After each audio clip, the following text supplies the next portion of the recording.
14h-16h, Brigitte Lahaie, Sud Radio. Avec Christian Jamin, mesdames, venez le séduire. Christian Jamin attend que les femmes viennent le séduire. En fait, j'ai tout compris. Hein. C'est une manipulation, n'est-ce pas? Bonjour Laurence. Oui, bonjour. Alors, vraiment, je suis tout à fait d'accord avec Christian. C'est vrai qu'il y a une grande différence entre drague et séduction. Et d'ailleurs, j'ai l'impression que beaucoup de femmes ont une préférence quand même pour la séduction plutôt que pour la drague, même si c'est pas forcément l'apanage maintenant des hommes de draguer. Les femmes peuvent le faire aussi. Il faut sortir des clichés. Mais je trouve que la séduction, c'est quand même beaucoup plus beau, enfin pour ma part. Je crois qu'on est assez d'accord. Voilà, alors, je voudrais quand même préciser une chose. Je vais préciser une chose intéressante. Alors, je ne sais pas ce qu'il en serait aujourd'hui, mais quelqu'un que j'ai pas envie de citer parce que c'est quelqu'un que je n'aime pas et donc je ne citerai pas son nom. Mais il a écrit un livre sur la drague il y a une trentaine d'années et il m'avait dit un jour où on avait essayé de discuter sur le sujet justement. Il m'avait dit écoute, c'est simple, moi j'en drague 10 et il y en a toujours au moins une qui dit oui. Voilà. Ah oui. Donc le mec, le dragueur, lui, il s'en fout, il se prend 9 râteaux, mais il sait que sur les 10, il y en aura de toute façon une avec qui il pourra coucher le soir même. Donc ça, c'est quand même intéressant à dire parce que moi, je l'aurais pas imaginé. Et après, moi, je mène toujours des petites enquêtes auprès d'autres hommes et ça m'a été confirmé. Donc finalement, c'est pas si compliqué que ça d'obtenir les faveurs d'une femme si on sait insister et se prendre des râteaux, quoi. Alors ça, c'est une notion qui date de 1968. Il y a eu des bandes dessinées là-dessus où on voyait quelqu'un sur une plage. Ce dont je vous parle, c'était en 90. Hein. Ah ouais, donc c'était quelqu'un qui était en retard. Non, mais je veux dire, déjà en 90, c'était encore comme ça. Oui. Voilà, maintenant, je ne sais pas ce qu'il en est aujourd'hui, hein, mais je pense que même aujourd'hui, ça doit encore fonctionner. Oui, de toute façon, on finit... Enfin, voilà. Excusez-moi, Laurence, hein, je vous redonne la parole, allez-y. Donc vous préférez être séduite, ça, mais ça je comprends bien. Tout à fait. Et bon, moi j'en ai connu un de dragueur, évidemment, il s'est pas présenté comme ça, mais donc j'étais séduite par son côté solide, gros bras, parce que je sortais d'une relation toxique, voire violente. Donc voilà, c'est ça qui m'a séduite, mais j'ai pas vu que c'était quelqu'un qui était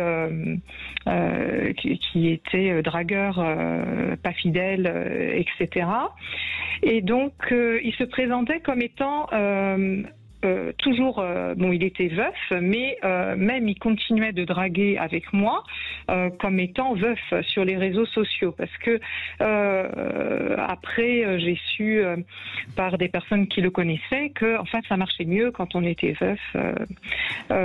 Voilà, donc c'était un manipulateur.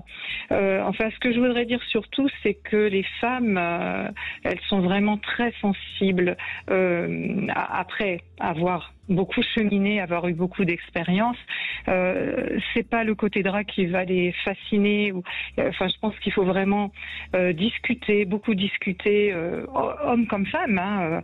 Le mieux, c'est d'avoir une relation, je dirais, amicale, et puis de pouvoir échanger, discuter et avancer dans ce genre de relation. Parce que sinon, on peut tomber sur des manipulateurs. Oui, mais ça veut dire, Laurence, que vous excluez le fait de rencontrer un homme dans une soirée et dès le premier soir, comme ça, de vous laisser éventuellement un petit peu séduite et éventuellement, pourquoi pas, de finir la soirée avec lui. Ça, c'est pour vous aujourd'hui, pour moi, c'est tout à fait exclu parce que j'ai eu, je crois que j'ai eu toute la panoplie, donc et je me suis beaucoup trop précipitée. Déjà, ma première rencontre, ma première relation, bon, ça n'a pas été immédiatement premier soir, mais ça a été quand même assez rapide. Et donc très très mauvaise expérience. D'accord, mais ça veut dire que éventuellement passer une soirée à faire l'amour avec un homme et puis prendre du plaisir, c'est quelque chose qui n'est pas possible pour vous. Vous avez besoin qu'obligatoirement ça débouche sur une relation. Alors moi, oui. Moi, c'est voilà, je fonctionne comme ça. Oui, je comprends bien. Voilà, c'est mon mode de fonctionnement. J'ai du mal à. Faut que j'établisse une relation intellectuelle avec quelqu'un, voire spirituelle, voilà, pour pouvoir avoir une relation sexuelle. D'ailleurs, il y a beaucoup de femmes, paraît-il, hein, on dit que pour qu'une femme se sente bien et aille au lit, il faut la séduire intellectuellement, voilà. Et tandis et aussi pour faire baisser la pression. Je veux dire, il faut vraiment que la femme se décharge, parle beaucoup de tout, de sa journée, de ce qu'elle, voilà, pour ensuite être à l'aise au lit, alors qu'un homme, il faut qu'il aille directement au lit, se décharger pour se sentir bien après. Et nous, c'est l'inverse. Enfin, moi, j'ai besoin de séduction, d'être écoutée, de dire ce que j'ai sur le cœur, d'authenticité, voilà. Et après, je vais me laisser aller. Mais je vous ai bien écouté, mais on a l'impression que c'est à vous que vous en voulez d'avoir dit oui. Parce que effectivement, vous avez rencontré des hommes qui vous ont plu, qui vous ont séduite, et puis vous êtes aperçu que vous vous étiez trompé. Mais donc c'est à vous que vous reprochez d'avoir accepté. Ah, exactement. Mais bon, je m'en suis beaucoup voulu parce que je n'ai pas pu avoir d'enfants. Après, je me suis culpabilisée.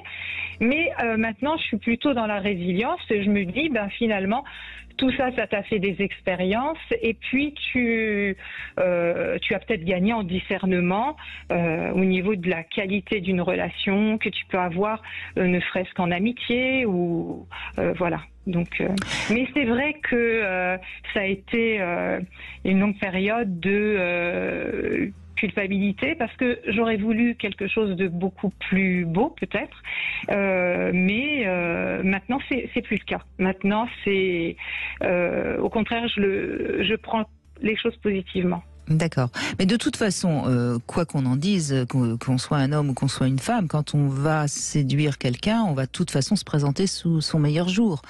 On va peut-être même un tout petit peu mentir. En tout cas, on va essayer de manipuler l'autre pour arriver à ses fins. Alors après, il y a entre quelqu'un qui va un peu manipuler et puis quelqu'un qui est vraiment manipulateur, bien sûr, il y a des différences. Oui, mais sachant qu'on a beaucoup de chance, l'un comme l'autre, d'aller à l'échec. C'est-à-dire que c'est pas parce qu'on rencontre quelqu'un qui vous plaît le premier soir ou qu'on va forcément avoir une histoire, si je puis dire. Donc ça veut dire que nous allons tous à l'échec, dans un sens ou dans l'autre, et qu'on ne doit pas en vouloir à l'autre, on doit en vouloir à soi-même de s'être trompé. Oui, même pas sans vouloir d'ailleurs, même pas sans vouloir, se dire tout simplement, comme vous venez de le dire, c'est moi qui n'ai pas été très perspicace, voilà. Non, mais ce que je trouve intéressant dans le témoignage de Laurence, ça montre bien que quoi qu'on en dise, la femme n'a pas la même vision de ce qu'est un acte sexuel qu'un homme. C'est-à-dire qu'un acte sexuel, c'est pas quelque chose enfin en tout cas pour Laurence, mais je pense qu'il y a beaucoup de femmes qui pensent comme elle. Pour Laurence, c'est pas juste histoire de prendre une heure de plaisir, c'est quand même un investissement. Oui, tout à fait. Donc, ça, c'est quand même quelque chose qui explique pourquoi certaines femmes se sentent parfois abusées. Oui, tout à fait.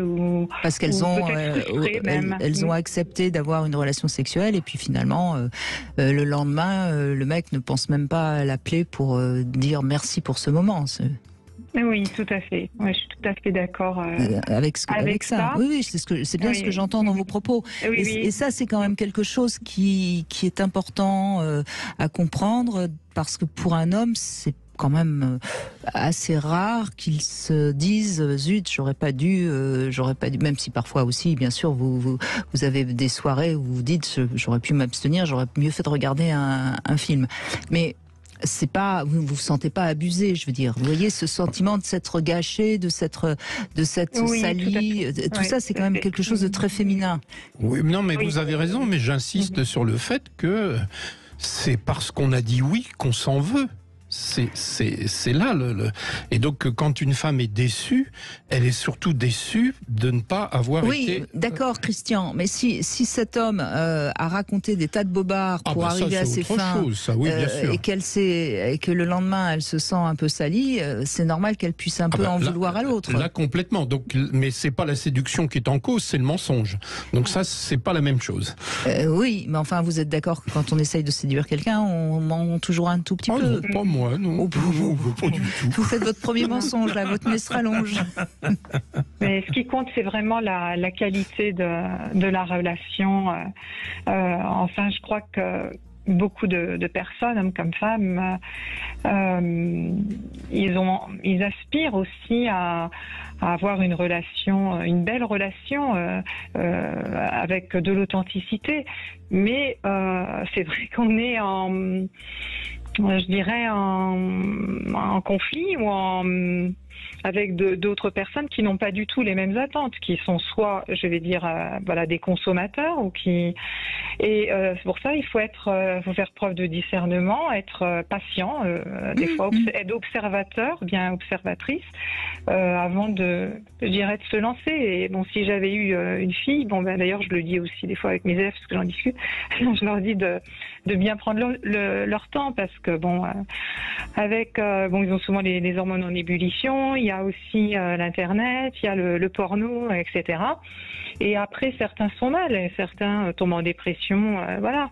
Donc bien sûr on a le choix, mais parfois on est trompé, induit en erreur parce que certains manquent d'affection, donc ils vont essayer d'en trouver ailleurs. Voilà. Enfin, il y a des tas de facteurs qui peuvent nous induire en erreur. Et après, c'est pas la peine de s'en vouloir parce qu'après, on peut tomber aussi dans la culpabilité. Mais moi, je pense que vraiment, il faut prendre son temps et faire les choses comme on en a envie. Il faut pas brusquer les choses. Il faut vraiment que le consentement soit là aussi. Et il faut que l'homme il soit attentif à ça. Surtout, je pense qu'on en parle beaucoup.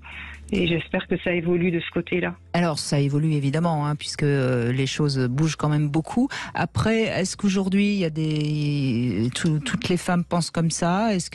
Et puis, il y a toujours eu des femmes qui sont plus sexuelles et qui consomment. Donc, mais c'est vrai que ce que vous dites, c'est un discours féminin qu'on entend quand même beaucoup et qui est important à entendre pour les hommes.